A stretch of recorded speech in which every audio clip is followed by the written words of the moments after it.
Assalamualaikum warahmatullahi wabarakatuh. Bismillahirrahmanirrahim. Alhamdulillahi rabbil alamin. Wassalatu wassalamu ala asrofil anbiya wa mursalim sayyidina wa maulana Muhammadin wa ala alihi wa sahbihi ajmain, amma ba'd. Asyhadu an la ilaha illallah wa asyhadu anna Muhammadar Rasulullah. Wa la tujadilu ahlal kitab wa qulu amanna billahi ursila ilaina wa ilahuna wa ilahukum wahid.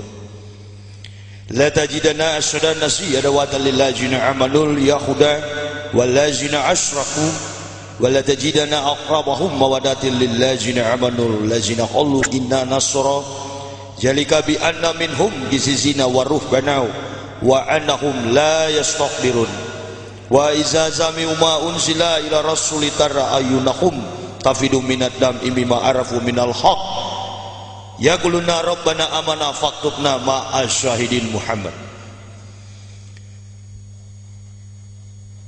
Yang saya hormati Bapak alim ulama yang ada di pondok pesantren, dalam hal ini majelis kiai, dan seluruh masyarakat yang hadir bersama-sama dalam majelis yang kita gelar bersama ini merupakan sebuah nikmat petunjuk insyaallah dari Allah Subhanahu wa taala yang tentunya selaku orang-orang beriman patut kita syukuri bersama.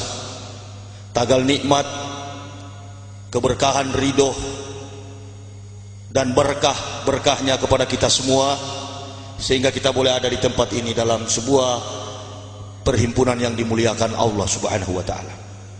Itu yang patut kita syukuri, dan tentunya tak lupa pula kita menyampaikan salawat dan salam kepada revolusioner Islam junjungan Nabi besar Muhammad SAW, karena oleh karakteristik sikap akhlak yang mulia dari beliau sehingga kita semua selaku orang-orang beriman dapat merealisasikan konteks kehidupan keimanan itu menurut petunjuk-petunjuk yang ada tertuang secara jelas dari kitab-kitab para nabi yang kemudian disempurnakan di dalam kitab suci Allah yang tidak ada sanksinya lagi bagi orang-orang yang berpengetahuan dan orang-orang yang mau menggunakan akal secara positif, yakni kitab suci Al-Quran Karim.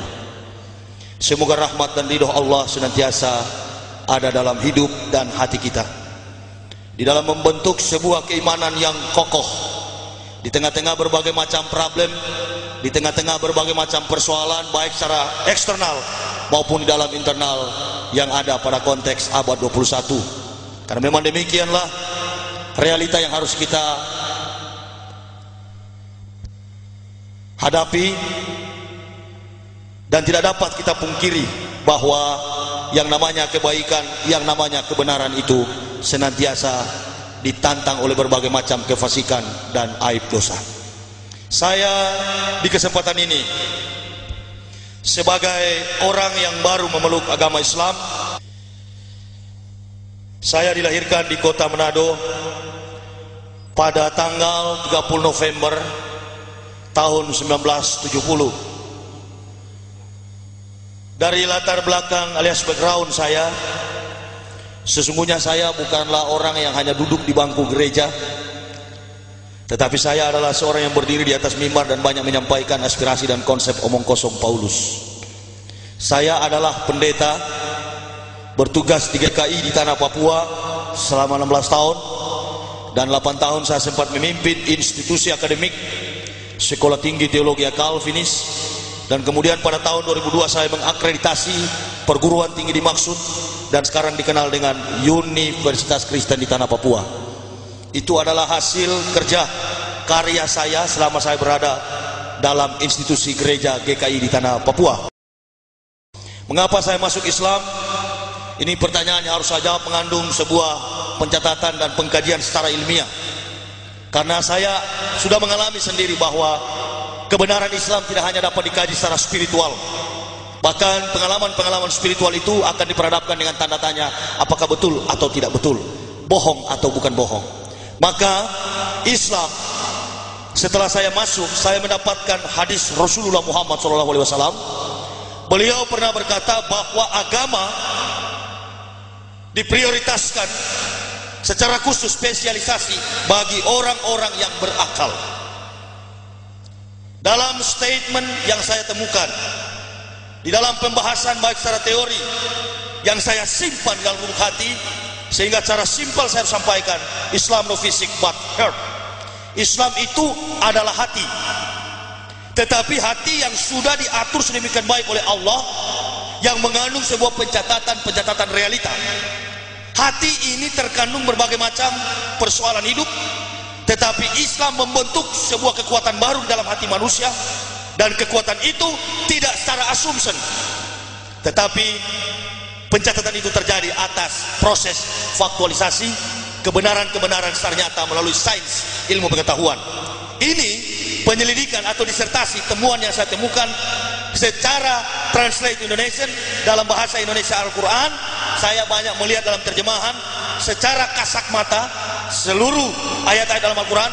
Ternyata jangankan hal surga neraka, jangankan vertical contact, hubungan antara Allah dan manusia, self realization and God realization, tetapi yang saya temukan adalah begitu besar kekuatan, kebesaran, nikmat yang diberikan Allah di dalam firman-Nya Al-Quran, sehingga Al-Quran tidak mampu disanggah oleh kekuatan iptek, ilmu pengetahuan dan teknologi. Mengapa demikian? Betapa beruntungnya manusia ketika memeluk agama Islam, karena Islam mampu menceritakan segala bentuk realita yang pernah, sementara, dan akan terjadi. Sebaliknya, di dalam Bible, hati-hati, saya tidak pernah mengatakan kitab suci Kristen yang pernah saya imani itu Injil. Karena di dalam konteks The Gospel of Barnabas merupakan murid terakhir Isa alaihissalam yang bukan Yesus, itu tidak pernah mencatat dalam sebuah sejarah bahwa Nabi Isa itu adalah Tuhan.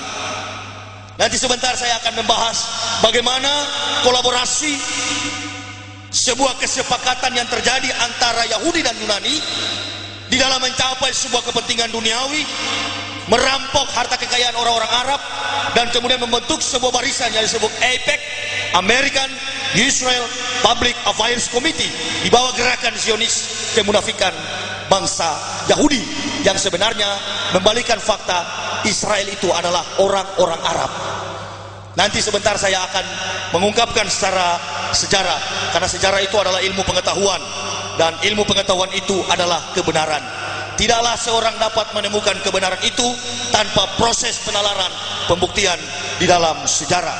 Nah, ini yang perlu kita garis bawahi sebagai asal, sebagai awal di dalam saya mengawali statement atau pernyataan mengapa saya masuk Islam. Orang bodoh tidak akan sampai kepada Islam, bahkan oleh kebodohan tidak menutup kemungkinan akan murtad dari kehidupan Islam.